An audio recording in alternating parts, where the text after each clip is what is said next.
మంచిది. మనమంతా దేవాలయాలకు ఏదో ఒక విధమైన అద్భుతం ఆశించి వెళ్తుంటాం.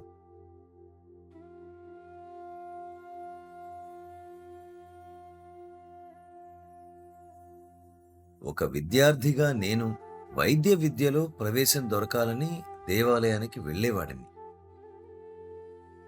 అయితే నాకది లభించలేదు.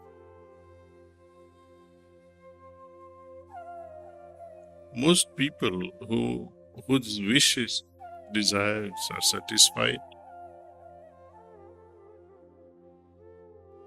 చాలా మందికి ఎవరి కోరికలైతే తీరుతాయో దీనికి అవకాశం సగం సగం 50-50లా ఉంటుంది.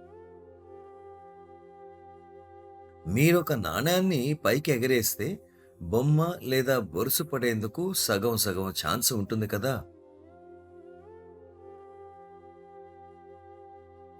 similarly, when you go to a temple for a certain desire, అలాగే ఏదో ఒక కోరికతో గుడికి వెళ్తే ఎవరి కోరికలైతే తీరతాయో వాళ్ళు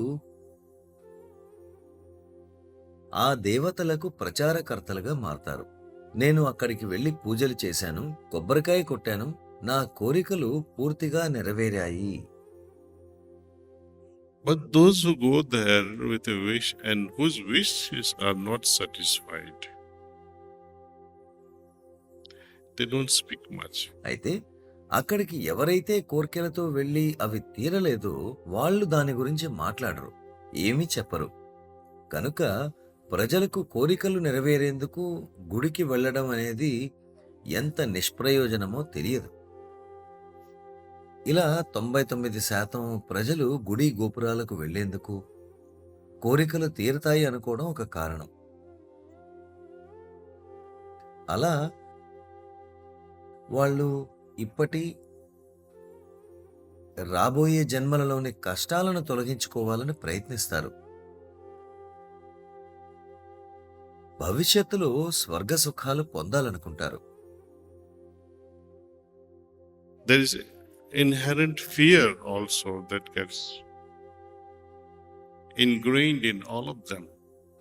ఇది చేయకపోతే నాకు, నా కుటుంబానికి మంచి జరగదేమో అని వాళ్ళల్లో అంతర్లీనంగా ఉండే భయం కూడా ఒక కారణం.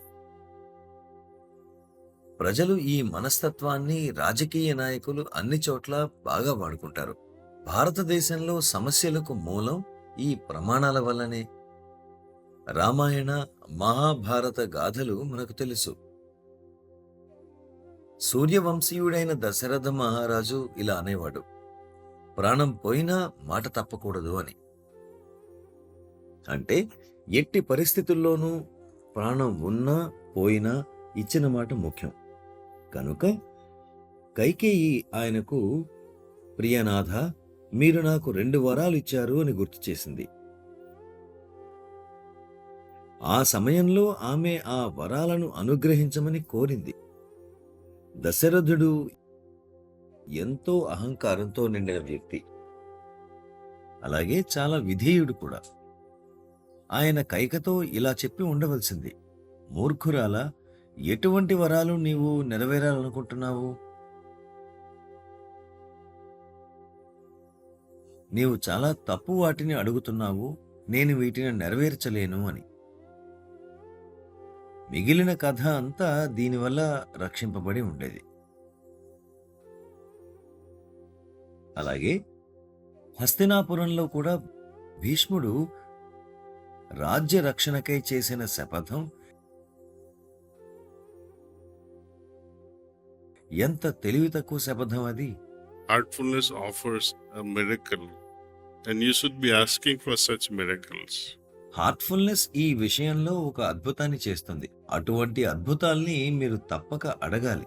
నన్ను నేను ఎలా మార్చుకుని మెరుగైన వ్యక్తిగా ఎలా తయారు కాగలను అని, నాలోని లోపాలను, బలహీనతలను ఎలా తొలగించుకోగలను, మానవీయ దివ్య లక్షణాలను ఎలా ఏర్పరచుకోగలను, పరిణామానికి, పరివర్తనకు దోహదపడే వాటిని అడగండి. డబ్బును, మంచి ఆరోగ్యాన్ని కోరుకోవడం, మనకు వాటి అవసరం అత్యధికంగా ఉన్నప్పుడు వాటిని కోరడంలో తప్పులేదు. మాస్టర్లు వాటిని నెరవేర్చడంలో సైతం ఎంతో ఉదారంగా ఉంటారు. అయితే అది అంత వివేకమైన పని మాత్రం కాదు. Whenever we ask for things, that means in one stroke, we are insulting God that you don't know what I need. మనం ఏదైనా అడిగాము లేదా కోరాము అంటే మనకేం కావాలో ఆయనకు తెలియదన్నట్లు మనం ఆ భగవంతుని అవమానించినట్లే.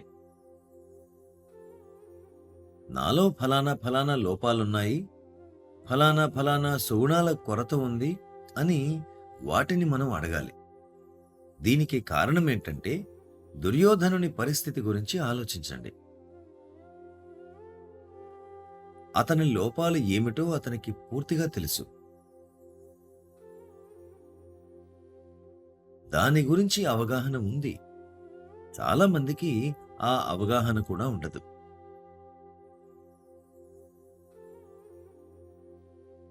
ఈ విషయంలో దుర్యోధనుడు మనందరికన్నా మెరుగైన స్థితిలో ఉన్నాడు. కానీ తన సమస్యలు తనకు తెలిసినా అతను వాటిని తొలగించుకోవడంలో సహాయం చేయమని శ్రీకృష్ణుని అడగలేదు.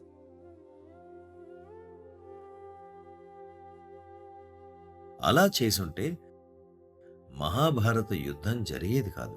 బాబూజీ ఇలా అనేవారు, ఎప్పుడైతే మీరు మీ లోపాలను గుర్తించారో పనిలో సగం పూర్తయినట్లే.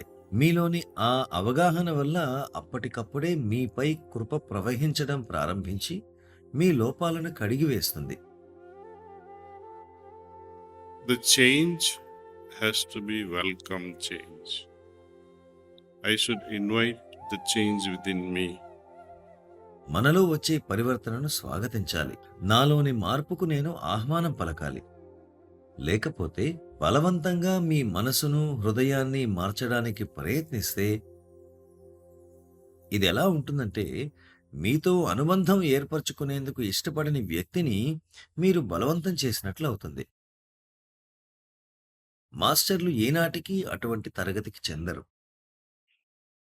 మీరు ఆహ్వానించకుండా వారి మీలో మార్పుకు ప్రయత్నించరు. కనుక మనం ప్రార్థనాపూర్వకంగా మనలో మార్పుకై ఆ అద్భుతం కొరకు అభ్యర్థించాలి.